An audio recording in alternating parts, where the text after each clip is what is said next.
Hello and welcome to You OK Man, a men's mental health discussion. I'm Elliot. I'm Tom. And I'm very hungover. So, you okay, man?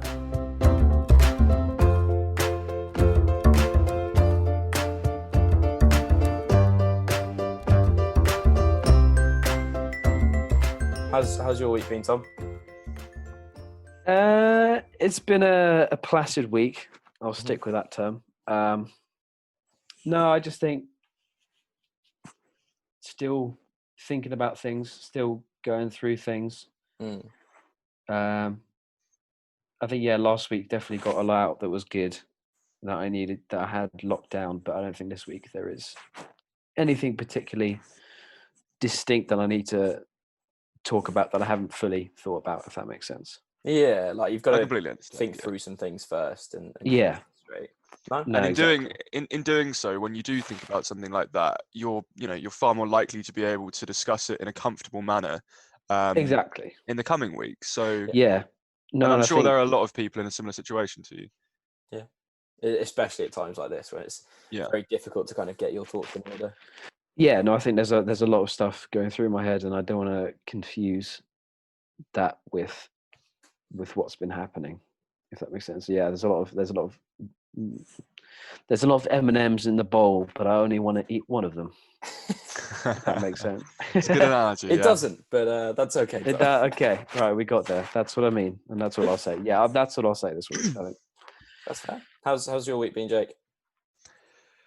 It's been better than last week. Last week was Good. depressing. As you and everybody listening will know, last week was quite tough given all of the stories and the mental health issues that I had to hear as part of my job, and the effect that had on me. This week, we've gone back to the standard at work. We do one mental health hour per week.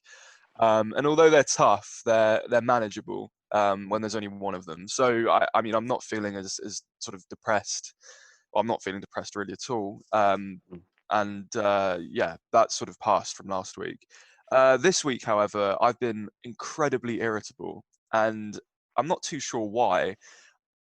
Maybe it's just sort of a rush of we had that sort of depressed week. Maybe I've converted whatever that energy was into this, but I don't know. I've just had no time. I've given no time rather to people to explain themselves to me, and I've just snapped. And I'm not gonna lie, I used to be like that when I was a kid. When I was growing. I mean, people talk about angsty teenagers and the way that they don't give you time to sort of to speak to them, to sort of, I guess, convert what they're thinking into actual speech, or actually directly deal with problems head on. I've turned into an angsty teenager this week. I've snapped, and predominantly it's headed itself with my family and my girlfriend, who I live with. And yeah, I don't know, I've just been a bit on edge. And maybe that is because I've finally come to terms with the idea that I've got no time, and the only time that I do have is my weekends. And when I have, I've spoken about this previously, and I think at the first podcast that we did, when I'm feeling like that, I want to be on my own. I feel like I want to do things to myself, because I've been working for 6 days a week. But as it's gotten sunny and as lockdown has come out of sort of, we slowly come out of lockdown, and I know from Monday we're allowed to do far more things. I guess I've sort of, my girlfriend's wanted to do more. My family have wanted to speak to me more. And I guess I haven't wanted to do as much. And I don't think that's because I don't want to do it. I do. I just think my priorities are in the wrong place. And because my priorities are in the wrong place, and because of, I guess, the energy I've converted from last week into whatever this is now, this angsty teenage vibe, I just get irritable. And when something's, my girlfriend asks to do something and I don't want to do it, I just sort of snap. Or if there's an issue and I don't like it, I just snap. And it's a horrible thing to do. I don't want to be like this. I acknowledge immediately that it's wrong in my head, but I go with it anyway, and that's even worse. And whereas normally I'm somebody who likes to talk things through if there's a problem, I've fallen back on just getting angry. And I don't like it. Yeah. I don't like it at all. I don't want to be an angsty teen. I'm 23. Do you feel pressured, like even when you're at home compared to work? You know what? I have felt a bit more pressure this week. Yeah, this week I've started on Saturdays at least. I've started a new shift pattern. I'm a bit gutted that I've had to start that new shift pattern. So that already, it's fewer hours, and you might think, why would you want to work, more hours? Well, I want to work more hours because the hours that I was working at the end of the week, specifically 5 hours on a specific show, were very beneficial to me in terms of my development as an assistant producer. And I've lost those. And granted, yeah, I understand why, and I'm not arguing the point that why. It's a very much understandable decision. It's just I went into the week going, oh damn, I've not got those hours anymore, and I'm perhaps that area of development being an AP is lost. But I have felt more pressure this week where I've I guess I've had deadlines to meet and I've almost missed them. I've achieved them, but cutting it fine. And that's not because I haven't been, I've been leaving it to the last minute. That's because radio works a certain way where you have to book people to come on a program, and if they're, you could put a million requests out to get somebody on a program and you might only get 1 or 2 answers. And it was just a scenario of that where nobody was getting back to me, and we were cutting it very fine up to the wire, and they did get back to in the end, and we did get people on the program. But yeah, that stress is something that perhaps I've never experienced it in the weeks before, because I guess I've been given more responsibility, which is a good thing, no doubt. But I've only ever experienced it on the weekends, ironically, in the shift that I've now lost. And I guess I didn't really know how to convert that stress maybe in the week, given that it had never happened before. So perhaps that's a driving force behind this angsty teen phase that I'm currently in. Exactly. No, I was going to say I get that, because when I was at school, when I was a teenager, which wasn't actually too long ago, I suppose. You're a young child, Tom. I know. Because I was at school, I used to do 6-day weeks because of the school I was at, and I was on crutches at the time doing my A levels. So at school it was high pressure, like I imagine it is for you at work at the moment. And then when I went home, all I'd want to do is just sit down, be by myself, do whatever I wanted to do. But obviously my family not seeing me and worrying about me and trying to care for me would want to speak to me, come and see me, say, do you want anything? And even just sometimes them saying, do you want a glass of water? I would just snap, and that would be it. So I think it came down to tiredness for me, or the fact that I was just so stressed out so often, and that I had no time to cool down, that I was just stressed all the time. I think tiredness is probably a big one as well, because I am an idiot in the sense that I get home from work at midnight in the week, Monday to Thursday, and I spend 2 hours with my girlfriend, and then I stay up playing video games until about 6 in the morning, which is awful. It's terrible, and I don't know why I do it, but it's my free time. It's the only time I get to do that. And I go to bed, and I get 4-5 hours sleep, and then I'm back up, or I sleep through, and I sleep through until I've got to go to work, and I don't really spend time with my girlfriend in the day, and that in itself causes problems, because I shouldn't be staying up that late. I shouldn't be essentially sleeping in all day. It's both bad for me, that must have an effect on my mental health. It has to. There's no doubt about it, because it's not a balance of things, and I imagine I'm probably irritable as a result of that as well. But I've been doing that for a good 3 weeks, maybe even a month. And I guess I mentioned my tone had changed. Like, I was losing basically control of my tone and how I came across. Maybe that's a continuation of that. Again, I don't have answers. I'm not trying to answer my own question because I have no idea. But it's I guess it's just a situational thing where, and it's not good. I mean, I fully understand that I'm being out of order. I should not be snapping at the smallest things, and I can completely. I keep referring to it as angsty teenager stuff, and it is, because like adults shouldn't really react like that to things. We are logical beings. So yeah, to me it seems like, I mean, yeah, I was talking to you last week about that glass, right, and having that glass filling up with water, and when it's full, the tiniest thing can mean that you start to spill over, and water starts coming out. And I think that given the week that you had last week, the incredibly mentally taxing week that you had, and then moving straight into a week where you felt a little bit annoyed at the fact that you'd lost your favorite shift, I think you might have moved on too quick from last week, if that makes sense. Because I mean, you started this by saying, yeah, last week sucked, but I'm fine now. And I think it is. I completely agree with you. I don't know if I fully believe you, Jake, because like last week was stressful for you, and you saw and heard a lot of things. And I think to put the pressure on yourself to have gotten over it already is silly, because obviously you can't process all of that in that time, especially when you're working 6 days a week, because when you're working, you don't have time to process that information because you're in work mode. Then when you get home at midnight, you can't be in processing mode because you want to be your best self to spend time with your girlfriend. And then I bury it. Then I bury it all.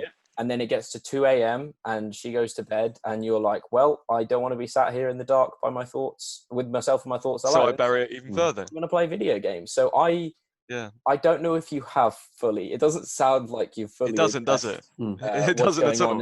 And to me, that would really explain why this week you've been irritable, because your brain is at max capacity, holding everything in, and anything that comes in. So say you don't want to go outside and go for a walk because you're feeling tired, but your girlfriend wants to, and your brain doesn't have the capacity to be like, to weigh up, I want to do something nice with her, I don't feel like doing it, will I feel better if I go outside, will I feel worse because then I'll feel more tired, should I be going out? And it's all of these decisions which your brain makes in a millisecond, but it can't because it's full.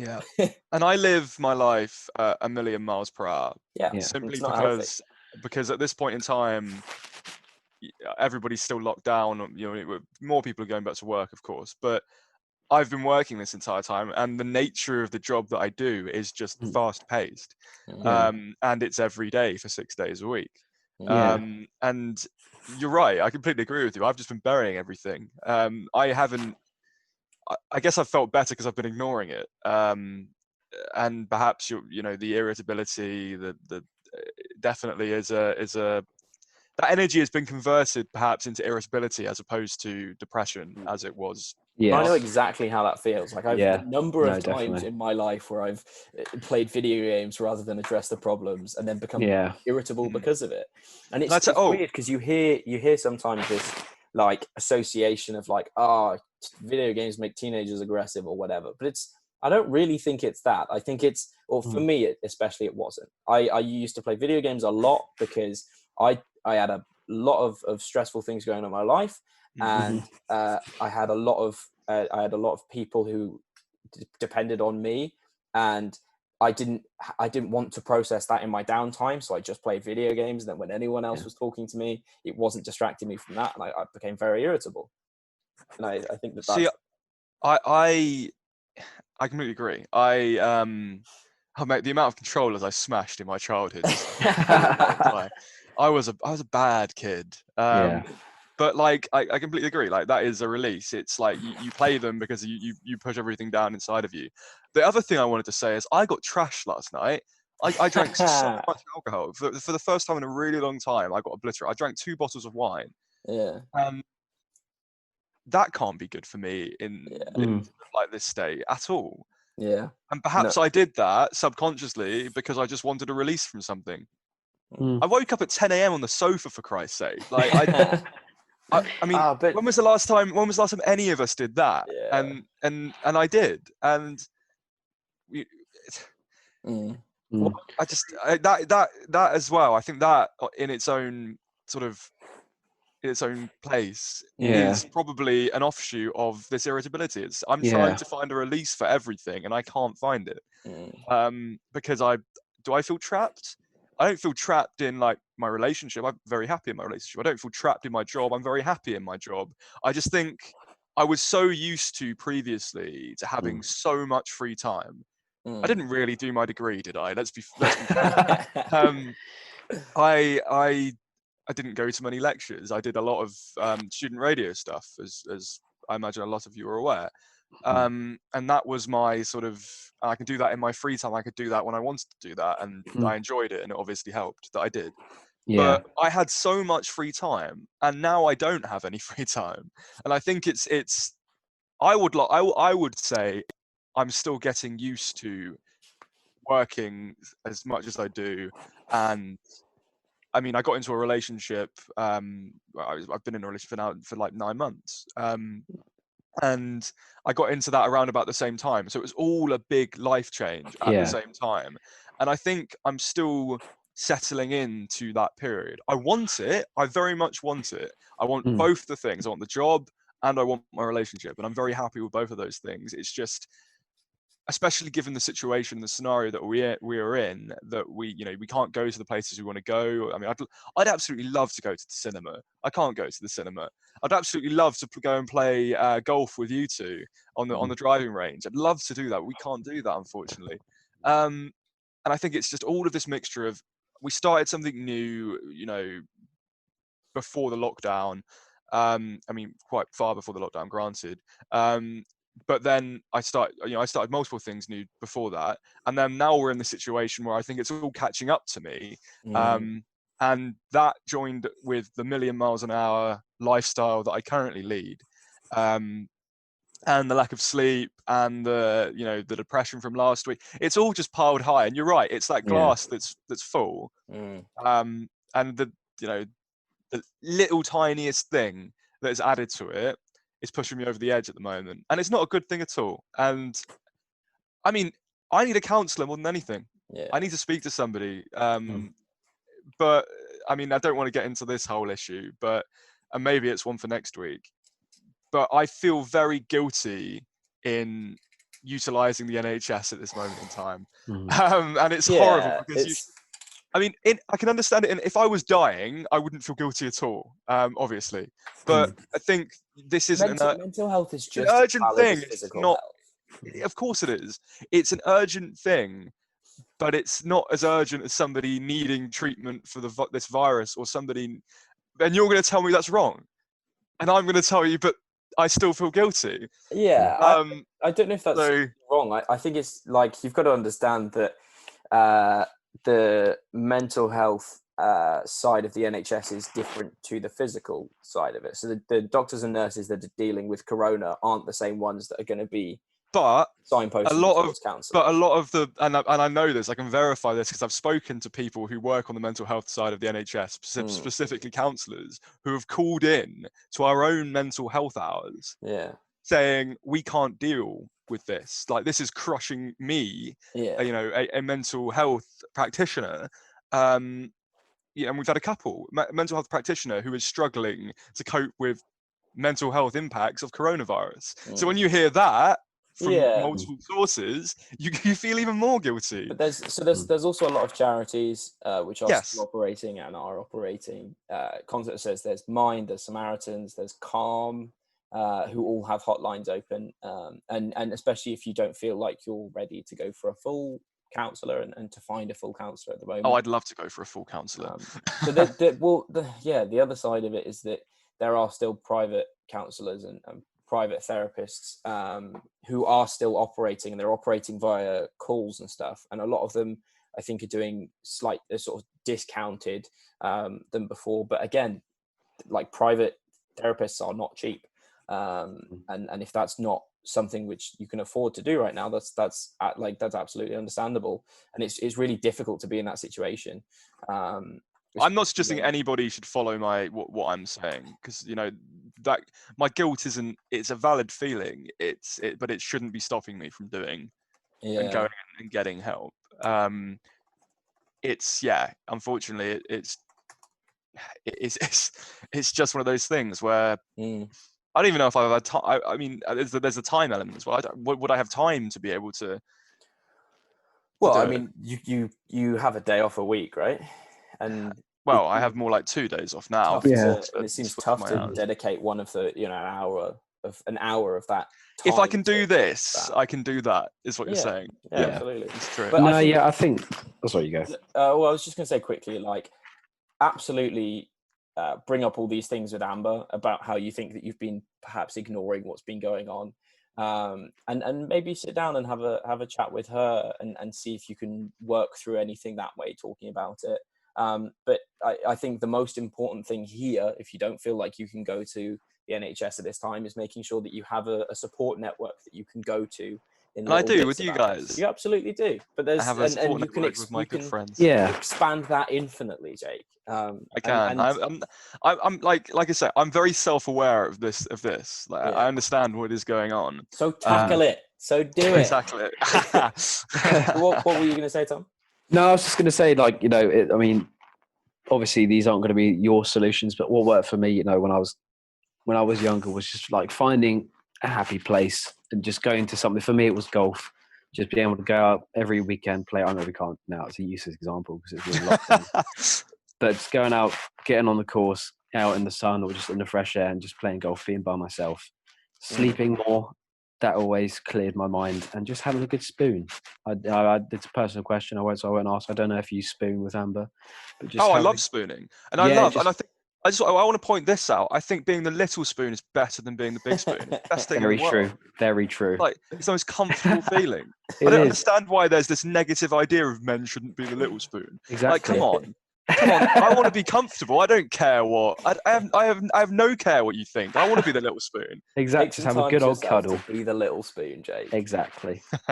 That's the thing you need. So how have you been, Elliot? I don't really know. It's been a really weird week. Like, it's felt really surreal because I started the week really, really productive. Monday and Tuesday, my deadline is in 2 days for my final assessment, which is a short story I'm writing. And I started this week being like, right, you've got a week to do this. This is more time than you have ever had to write anything before for an assignment.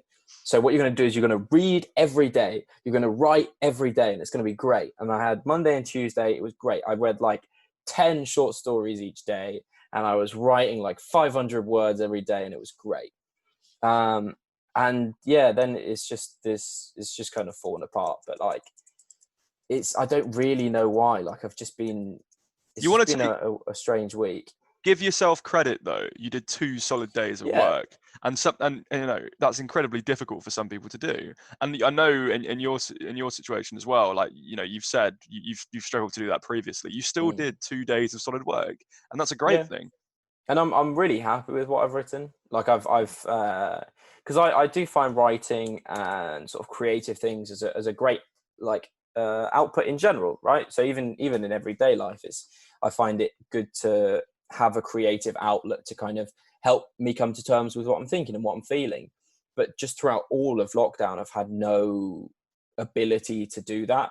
Like, I've just not mentally been able to sit down and do anything creative. Yeah, we've touched on this, haven't we, in previous podcasts? And so even more so, that's an achievement again, where you've sat down and you've done 2 days. And it's unfortunate, obviously, to hear that you struggled after that. But do take solace in the fact that you achieved that.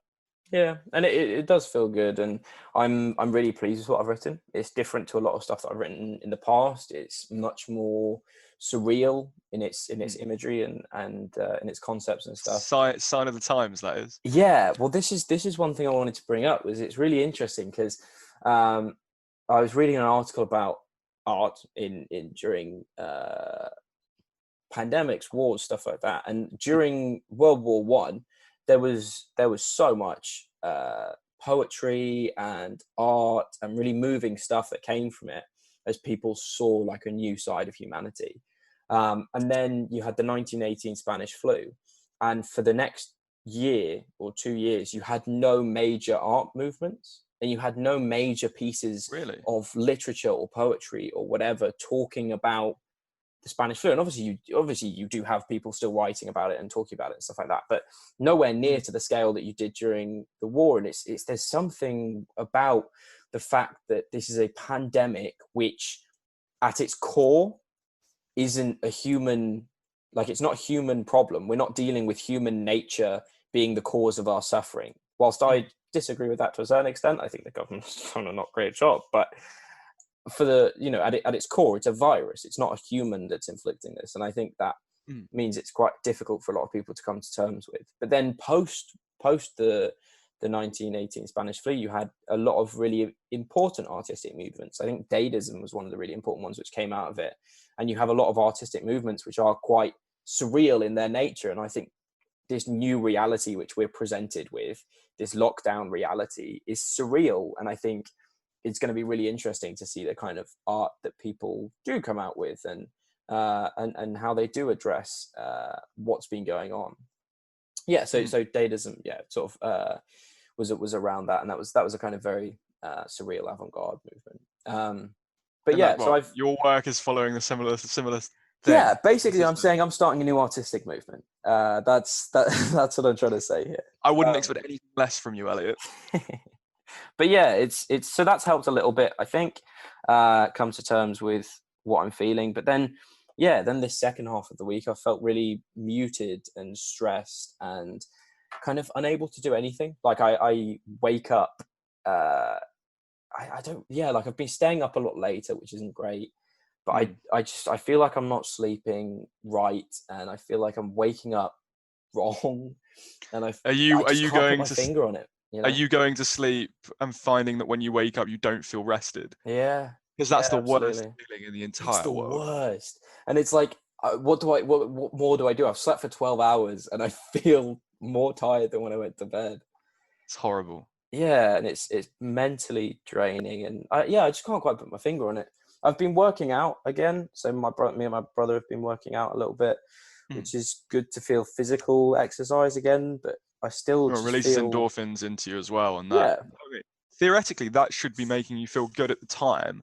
It might be the reason you're more tired as well, if your body's not yet used to working out as much as you are. Surely I'd sleep better if that was the case. You know, if I was physically tired, I'm not a doctor, so I can't tell you that. Yeah, it's so what do weird. You say you can't? Can you pin something to why you've been feeling the way that you have been feeling? Which is, it seems to me that you've been feeling drained. Yeah, I think obviously a big part of it, and I don't think I really realised it until I don't know if I fully realised it, but I think a big part of it is what's going on in America at the moment. So the killing or murdering of George Floyd, and the subsequent riots and protests and police brutality, and it's filled my social media, and I've seen some really great videos. Like I saw I think his name's Killer Mike. He's a rapper, but I saw a really incredible speech from him earlier today about solidarity and rising from the ashes and stuff like that. But it's also watching the horrific way in which the police are behaving that's just draining. Like I think you're right. I think it is probably draining me more than I think. And I find I'm not very good at taking myself off social media. Like I can sit and scroll through Instagram for ages. And I think that is probably having an effect, because I'm just seeing video after video. I mean, in New York, the police were running down protesters in their cars. In Michigan, I think, police in riot gear were walking through residential neighborhoods and firing tear gas and rubber bullets at houses.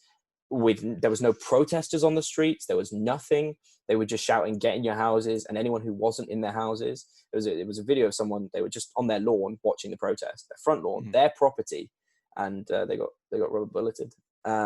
It's just horrific, man, and like it's really tough to just watch and feel so powerless. And like I've signed the petitions and donated the money and whatever, but like in terms of actual action, I don't feel like I can go to any of these protests that are happening in London, because that's to me, that's breaking lockdown, and that's unsafe.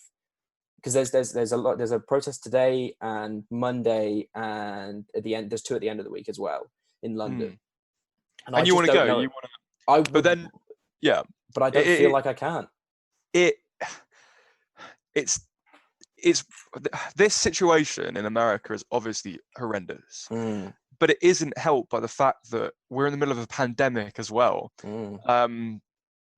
It's like having a fire and pouring, well, the time is gasoline, isn't it? Pouring petrol over the top of it, and watching it go up even more. Yeah. But you're standing right next to it, so you're getting the full force of the heat, because you can't get away from it. Because as you say, it's all over social media, and while you're scrolling on social media, and it is all over social media, it's the only thing you're going to consume. And because you have, friends who are, invested in this, and are likely very much in the same situation of wanting to be there and wanting to protest, you're not going to get away from it.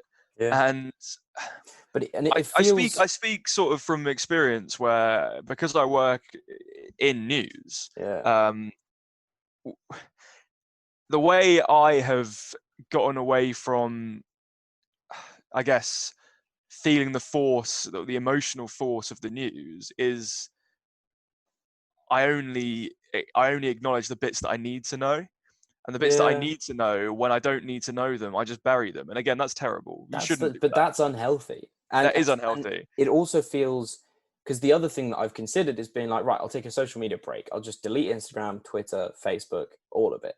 I'll keep Messenger because I need to talk to people, but like I just need to get rid of social media. But that feels irresponsible, because just because I'm ignoring them and just because I go off social media, it doesn't mean that it's not happening. It just means that I'm not hearing about it, and that feels irresponsible.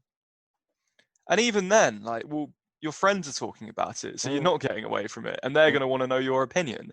And deleting social media, as much as people describe talking about it and all of that, I think you're right. I think I'm not going to say it's immoral to do that in a time like this, but I am going to say that I think there is a middle ground between taking yourself out of a situation that is clearly upsetting you, and being active in condemning it. And I think there is some middle ground. It's just, how do you find that balance? And another part of it, which is like, it's kind of been bothering me, but I don't know whether you've seen it. It's people on Instagram and it's mostly Instagram, but doing like hashtag Black Lives Matter, tag 5 friends, which just feels weird. I don't think I like that. It feels superficial, and it feels like activism is being made into a game or are you suggesting it's like the whole thoughts and prayers, isn't it? When somebody that's dies, exactly the politician says all of our thoughts and prayers. It's so superficial. It means nothing. And there's like everyone on Instagram's trying to live their best life, right? And everyone's trying to show off how amazing their life is, and in a superficial way. And that's the natural way for activism to occur on Instagram, is for people to superficially be like, I stand with George, hashtag Black Lives Matter, tag 5 friends, to kind of be like, look, I'm an activist, but I don't have to do any of the reading or understanding of the situation that is unfolding. I just have to know that Black Lives Matter. Yeah. You know what I mean? It's but you're just stating you're just stating a fact. Yeah. Like, you're not doing anything. It's not participation at all. What participation is actually, starting a campaign.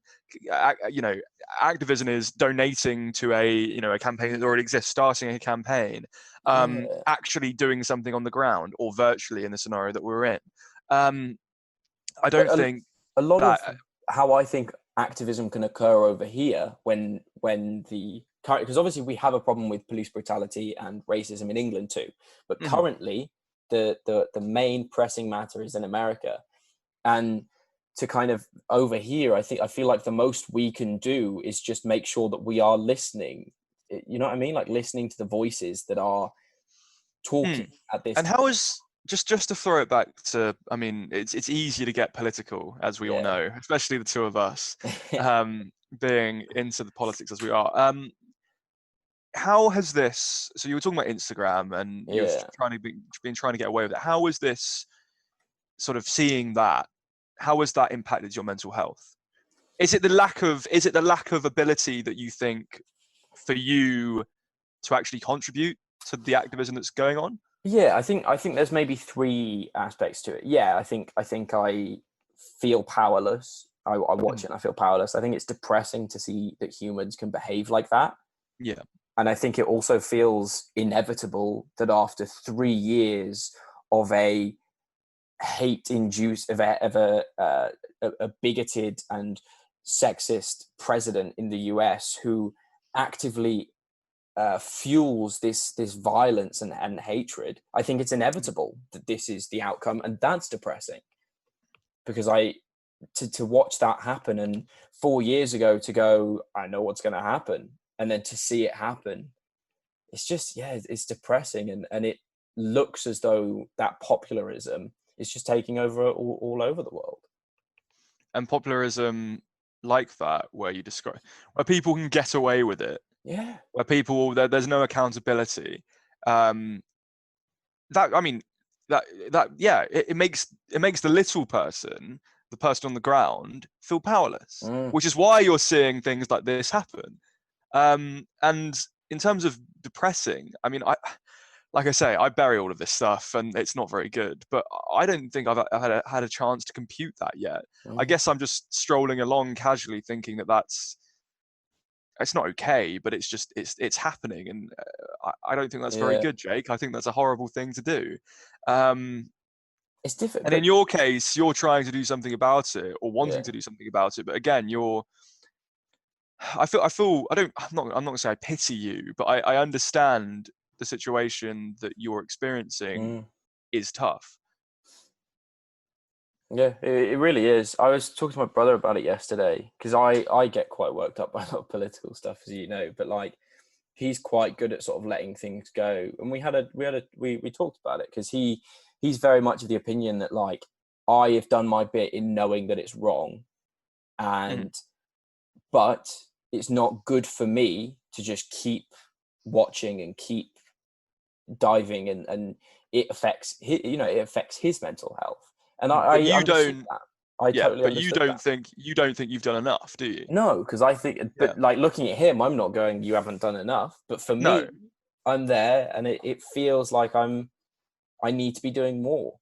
And it's just difficult. Like it's finding that balance, because obviously I need to look after my own mental health. You have to look after your own physical health as well if you're considering going out into a protest, of course. I've got to consider my physical and mental health, but does that mean that I can ignore my social responsibility? Or it's just tough, man. It's well, the Prime Minister used the term, I believe Matt Hancock, the Health Secretary, used the term, it's your civic duty. Do you think it's your civic duty to acknowledge what's going on and do something more? Because if one thing can be a civic duty, and the government are saying that, surely something as serious as this should be a civic duty. But I think it goes beyond civic, right? It's a human thing to care about that. We're talking morality here, and it is a human thing to care. I'm just sorry it's had such a negative impact on your mental health, but I can completely understand why it has, because again, we're living in very surreal times, and very negative times as well. And it's very easy for that negativity to swamp us. I've talked to a couple of people about it, about what's going on, and I feel like that's helped a little bit. But again, you can kind of get yourself in a situation where you're sort of working each other up about how awful everything is. And I don't really have an answer. I don't really know what the out is. And, obviously we're not here to solve everyone's problems, but I'm I'm struggling with that internal dilemma of what I should do and what I can do. Throwing it back to what I said earlier, it's about finding a balance, and I don't know what that balance is. I think balance in that case, especially, is what you feel, and you have to find that balance on your own sort of path. Talking about it with people will obviously sort of put into perspective what you care about and the things that you want to do more. But I think that is a path for you to go down, and for you to follow, and for you to find the answer for. Yeah, no, I absolutely agree with you. And yeah, I'm just going to make sure that I'm touching base with you and Tom and other people to kind of help, ground myself as I'm trying to work out what that balance is. But yeah, so that's where I'm sitting this week. Ooh, well, hopefully by the time this time next week, you're perhaps further on that path, if not completed that path to understanding what that balance is. Because like you say, you have to, you as humans, we care, and we have to, we have to be positive, and we have to help in some way, especially at a time like this. But that has to stop when it negatively impacts yourself, and that is the balance. And where you find it, hopefully it comes sooner rather than later. But yeah, so thank you for talking me through that. And I'd also like to thank Tom. He had to nip off just before I started talking, but and thank you guys at home for listening. But yeah, on that note, I've been Elliot. I've been Jake, and very hungover Jake, that is, too. And Tom's also been here, but not right now. Thank you so much for listening, guys, and please stay safe. Thanks for listening. Please remember that none of us are professionals, and if you do need help, please seek professional advice from either your local GP or any of the established charities that I'll leave in the description. If you want to see what else we're up to, follow us on Facebook or Instagram at Jesting Dog Productions.